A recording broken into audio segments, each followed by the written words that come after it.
So in my last video, I started to see a real cycle of exploiting and being taken advantage of and being abused. And I would define to exploit as to take advantage of someone on purpose, um, or to hurt them on purpose. I think there are times everyone exploits to some degree or another. Uh, but I'm sort of focusing on the point where you actually realize you're doing it. And I suppose one of the questions I had was, why do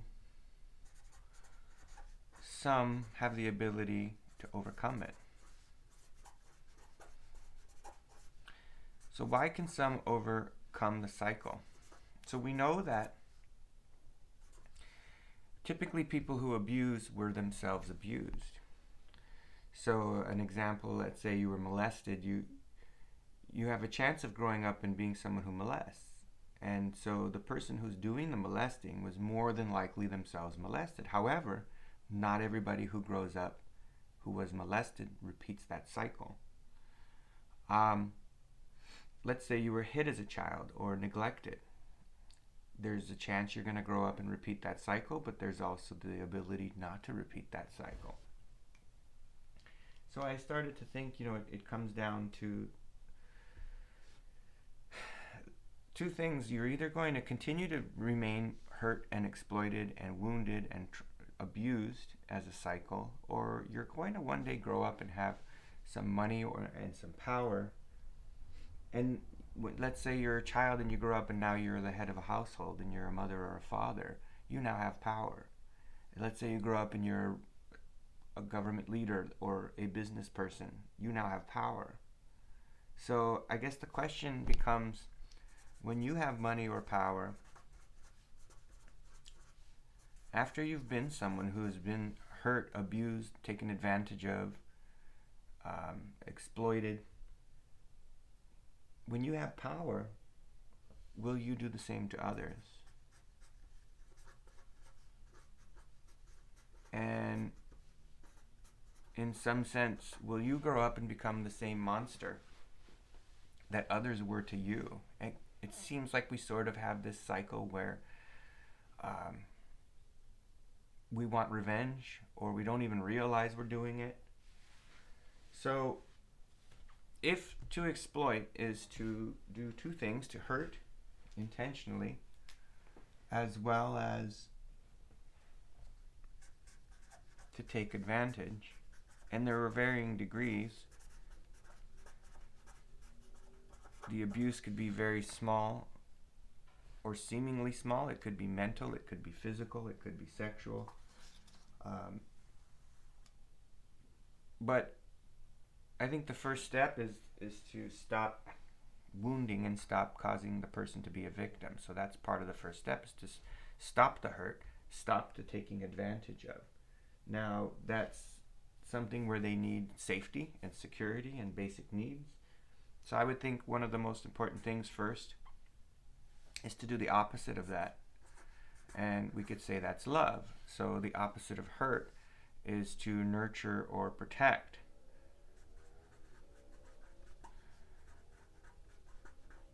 And the opposite of taking advantage of is to give advantage or give opportunities and provide opportunities for someone to heal and to grow and to be the best version of themselves they can be. So when we're talking about this, we do have the need for basic needs.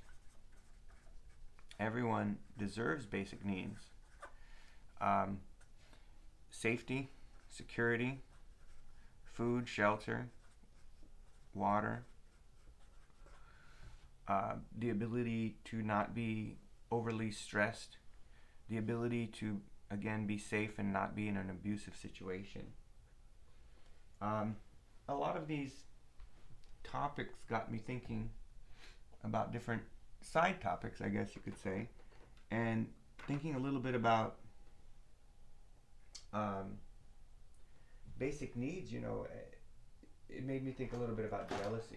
So, as a side note, I think it's interesting to think about, where does jealousy come from? And if we look at it in one perspective, it's from inequality. So, if everyone had equal everything, which is obviously not possible, but there would be no jealousy, other than someone wanting more, and that goes beyond jealousy. That's more of, I don't know, wanting more than someone, wanting to dominate them, wanting to be above them. So vanity, I guess you could say, but inequality. And so when we think of jealousy, let's say you're jealous of a car someone has or a house, it's really not a jealousy that is healthy unless you're using it to be a better person, and if you're not hating others. And when you think of basic needs, you have every right to be jealous. Everybody deserves to be safe. Everybody deserves food, shelter, and basic needs. Everybody deserves an environment where they're protected, nurtured, and given opportunities to grow. So, um, I think jealousy is something anyone who doesn't have basic needs and anyone who has been traumatized is actually lacking, or is actually deserved. You deserve to be jealous and to want those basic needs. Now, I mentioned the word trauma, and the psychologist Gabor Mate got me thinking about trauma. Trauma, he says, is Greek for wound. It's similar word. And a wound, it's more like an open wound that hasn't healed. So part of our trauma, some people heal and other people do not heal. And of course, love and protection and nurturing and healing. And if you have a knee that has been wounded and you have a big giant gash that's bleeding on your knee, you need to cover the wound, you need to disinfect the wound. And so when a wound hasn't healed, let's say it stays open, what's going to happen is anyone else who touches it or even blows on it is going to cause a very violent, sometimes, reaction. So we go around being victims of an open wound, mental, physical, where someone else may barely touch us or barely do something that has nothing to do with the wound. It didn't cause the wound. It wasn't even intended, and it could really cause us to have a lot of pain. And the word trigger, we get triggered by things. And he made for me a good image, Gabor Mate did, where he talked about a trigger. And if you think of a weapon, usually we're thinking of a trigger. And when you look at the weapon, if you pull the trigger but there are no bullets, then it's not going to fire. So if the wound is healed, there's nothing that's going to trigger you. In a perfect world, people could pull that trigger all they wanted to or poke at you, and in a perfect world, if you're happy and healed and balanced, you might not react at all. But even the bullets really aren't what causes it to fire. It's the gunpowder. So our open wounds become like gunpowder, and perhaps the more infected and festered they are, and the more the world doesn't give us the ability to heal, the more likely we are to be triggered. So going to another thing I think everyone knows is you need to understand and have knowledge that you are being abused and that you've been a victim or you are an abuser in order to stop this cycle. So knowledge and learning and understanding, so it's a process of healing. It's not a one-day thing, usually. Some people do have, revelations that make them completely change their life instantly or heal instantly. But, along with knowledge, we have our education, and again, along with that is opportunities. So education and opportunities to heal, opportunities to learn from the experience, opportunities to look at different perspective, to see even that it's not our fault, how we can avoid being in that position again to be hurt, or how we can avoid hurting others ourselves, or to protect others who are being hurt. So I think it's important that knowledge is rooted in truth. So if you go to a therapist every day and you always lie intentionally, you're never going to get help and you're never going to heal. You're never going to be able to close the wound. So I think all education and learning is really based on truth. When you're learning about history, you're trying to find the truths about history, which is complicated because there are a lot of perspectives in history. When you're learning math, you're trying to find the truths of math. When you're learning basketball, you're trying to find the truths of the game, of how it works.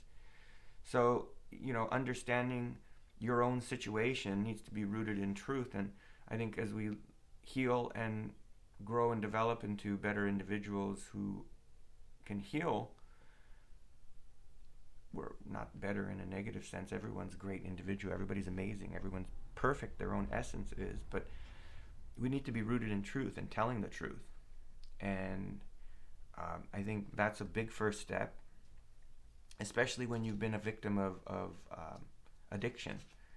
Telling the truth is very, very painful and difficult, especially when we feel judged. I think a lot of things that prevent us from telling the truth and getting help are our own embarrassment. I think Brene Brown talks about shame and blame, and the research showing how shame and blame can really hold us back from healing. So that's something I think is very important, is practicing non-judgment. And non-judgment, I believe, is very important because if you're judging people, think of the time you've been judged when you're younger especially, and someone called you stupid or ugly or that you're not good at something, you suck. It's very painful. It's very toxic. And on the one hand, we need comparisons. There's up and down and left and right, and we have these comparisons. So they're important to be able to talk about the world. Judgments are. However, when we're using judgments, we have to make sure we're doing them in a positive way, and to realize it's not just about judging ourselves, it's about judging others, and vice versa. So we have this pattern of judging others and judging ourselves, and oftentimes we judge ourselves the more harshly. It feels to me the more you're trying and the more genuine you are as a person, the more you blame yourself. And victims often do that. They will blame themselves. And why didn't I know better? Why did I let this happen? Why did I let this happen again and again? And I'm so stupid, I'm so ugly. And these words and this self-talk, it's something we've often been told ourselves and we've learned. And again, we typically do the same towards others that we do towards ourselves. As I learned to judge myself less, I accidentally realized I was judging others less. And when I find myself judging others less, I find myself judging myself less. We say, oh, the person's judging you and being mean, they're just not happy. And there's some truth to that, because that person themselves is probably, I believe 100% of the time, very harsh in judging themselves and being very critical. But the reality is they usually were treated that way themselves. They were judged and someone treated them very critically and not lovingly. Sometimes when we judge, we're doing it to hurt. So when we think about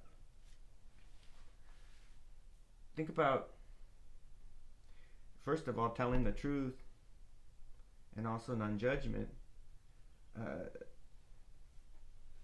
I think one thing about telling the truth or using even guilt, I think along with judging, we have guilt and we have shame, which even some churches use to exploit us to try to change, which is usually a short-term solution. So for example, if you have a child and you want them to go to sleep and you say, go to bed or the boogeyman or the kukui is going to get you, the monster under the bed is going to get you if you don't go to bed.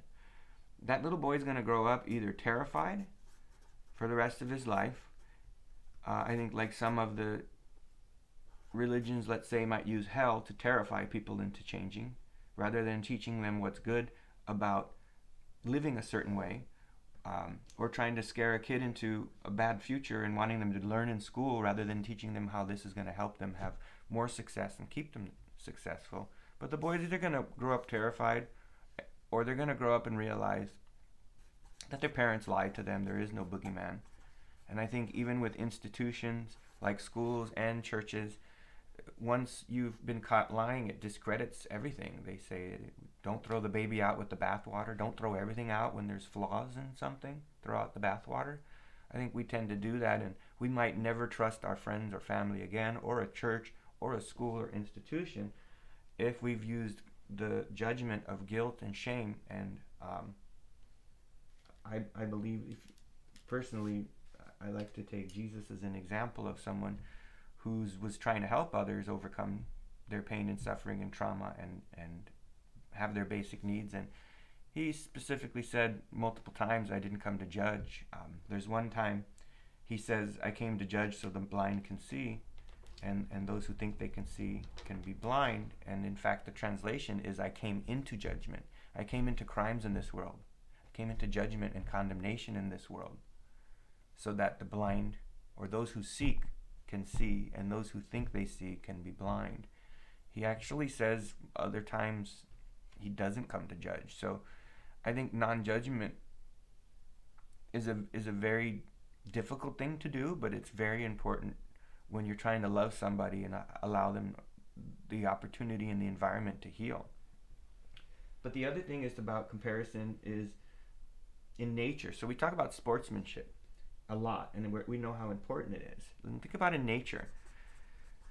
In nature, there's two reasons that an animal will fight or compete. And one is to be a good sports person. And so it's to play or to learn. You see little baby bears and dogs and cats that play with each other, even when they're older.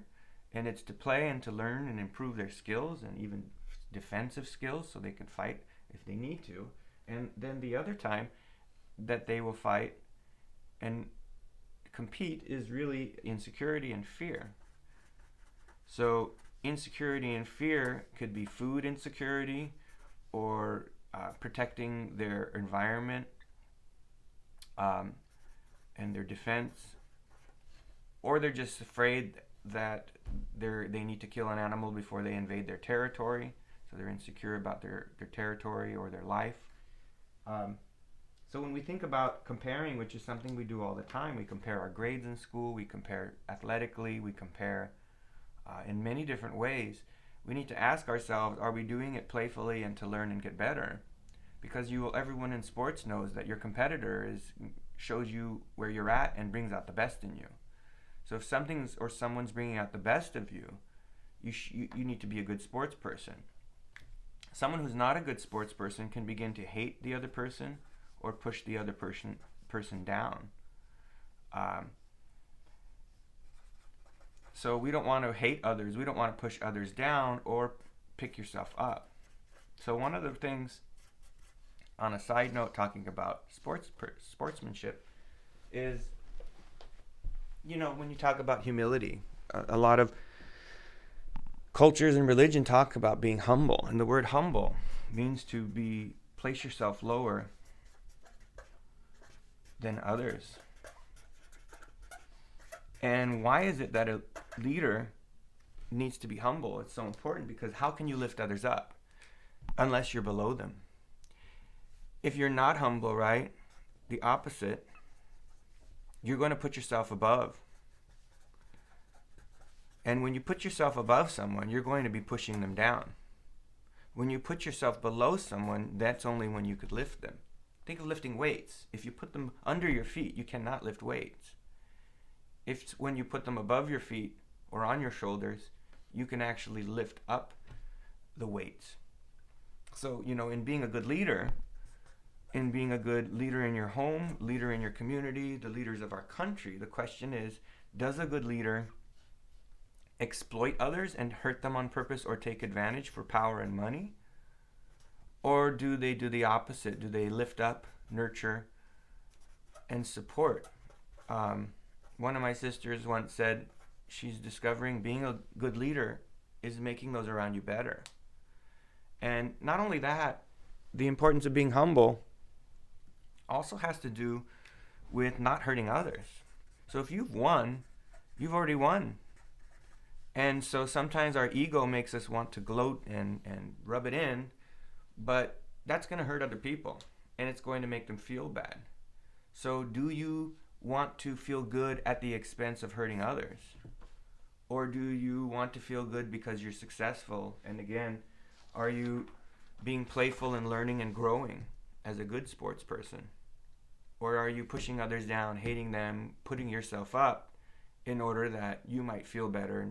And a lot of times we do that because people have done the same to us. They've gloated, they've pushed us down, they've made us feel we're not good enough, and we tend to overcompensate. So when people say you're not cool, you might spend your whole life trying to prove how cool you are. When people made you feel powerless, you might spend your whole life trying to get power to prove that you do finally have it.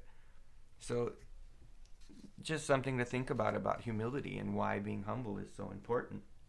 And I think in helping others as well, we need to be humble. And when we judge and hurt others, it's not being humble. It's putting you in a different mindset that could be very hurtful and push others towards more hurt and more abuse, as opposed to helping them and healing them. I think the last one is the one for me. I realized I never thought about how important it is. So going back to the original question, how do you make sure when you have power and money, you're not going to be the person exploiting or taking revenge? And here's an example. A student says, well, if I could go back in time, I would hurt the person who hurt me so that they could see what it felt like. And it's totally understandable. We want others to understand the perspective of hurt and abuse. Our first reaction to want revenge is a dangerous one, though, because one day, like I said, we're going to have power. So I told the student, well, if you can go back in time, wouldn't you rather stop the hurt or help yourself? If you could go back in time and see yourself and see the person hurting and abusing you.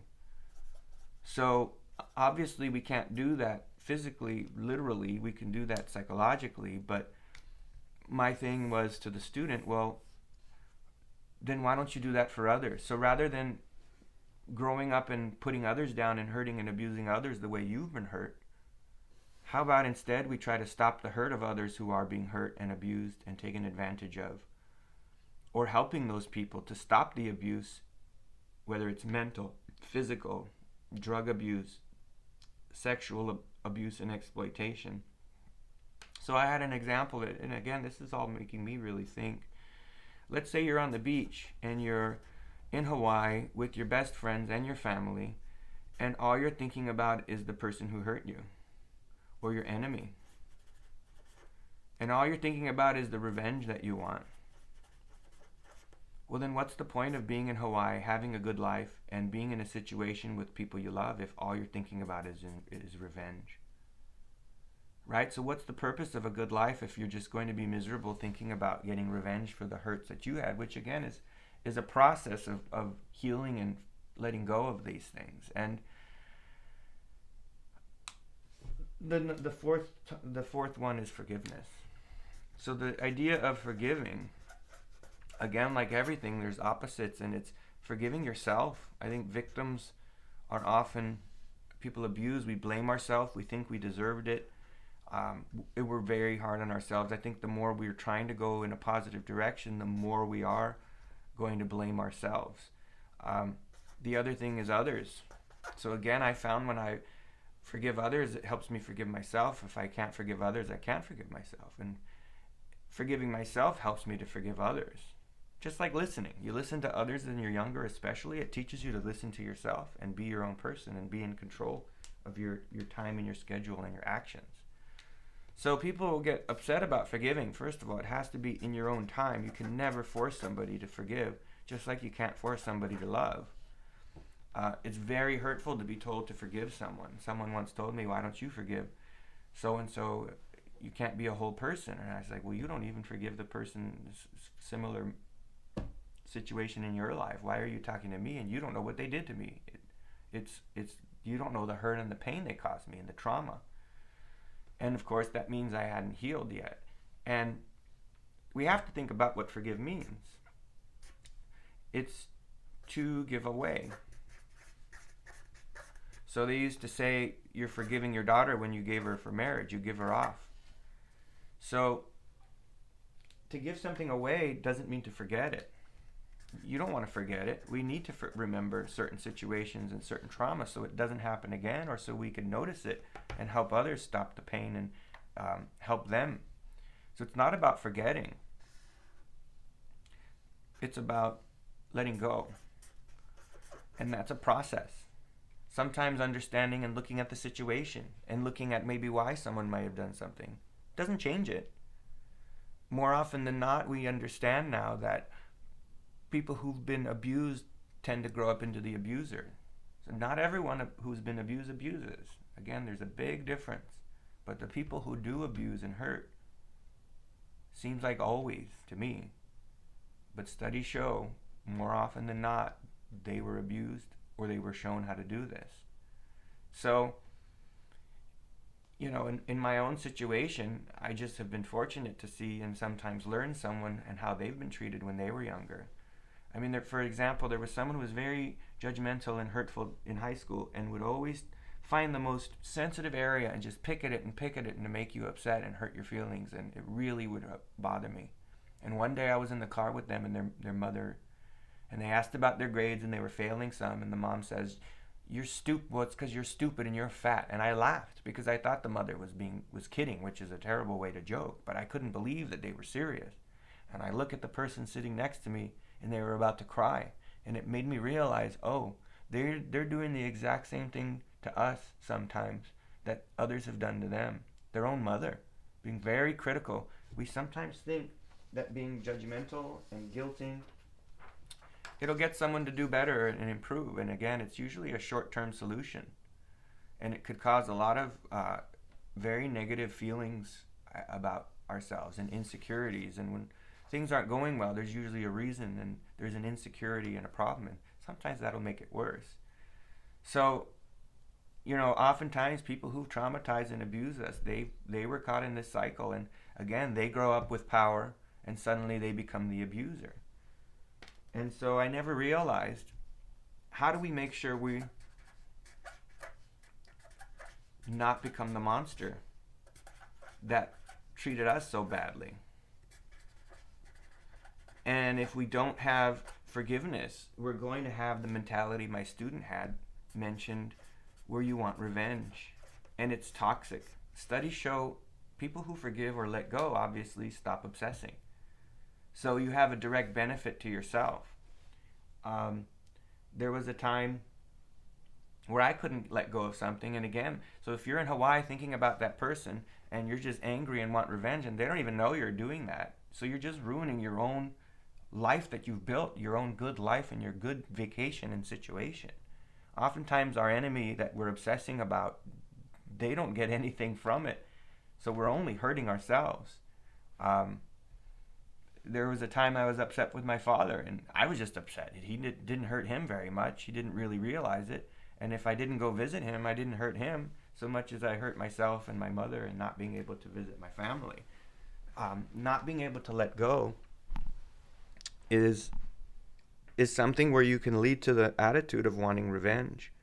And when you grow up and you have money and you have power, suddenly you're the one who wants to be the oppressor, because you feel you want revenge on the world and how you've been treated. And now you could be in a position with way more money and way more power, and you can exploit not just one person. If you were one person exploited, you can exploit dozens, hundreds, thousands. If you're a government leader, you can exploit an entire country and hurt them and take advantage of them and oppress them and push them down.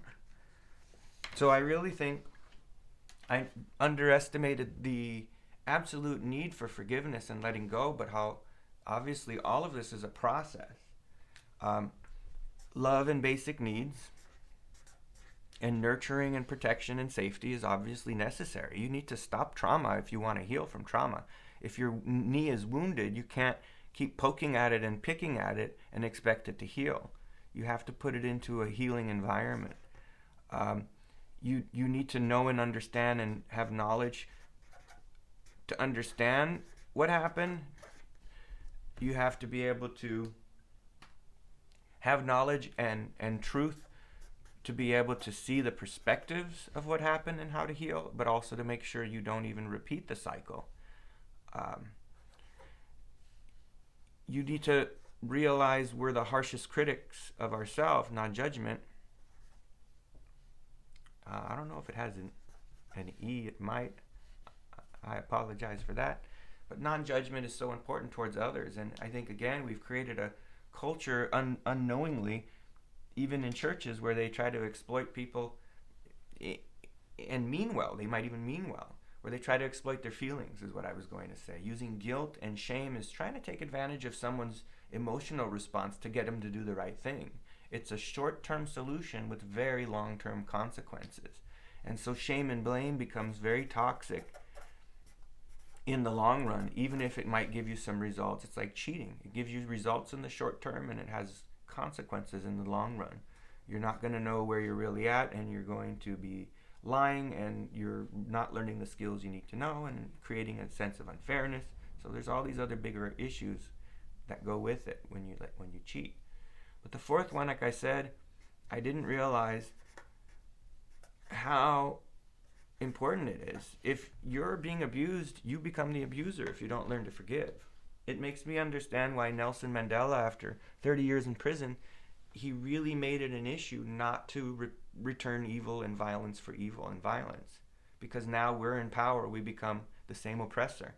Why Martin Luther King wanted nonviolent protests. Why Gandhi had the same idea and said, an eye for an eye makes the whole world blind. So if we don't have the ability to forgive, we become the same monsters that abused and hurt us and who we might even hate. You become the person you hate. And sometimes it gets so out of control you could even become worse. So obviously there's a lot more to it, but these are just some of my thoughts about, how do we come to a point where we can overcome the cycle of generational trauma, of generational hurt and exploitation.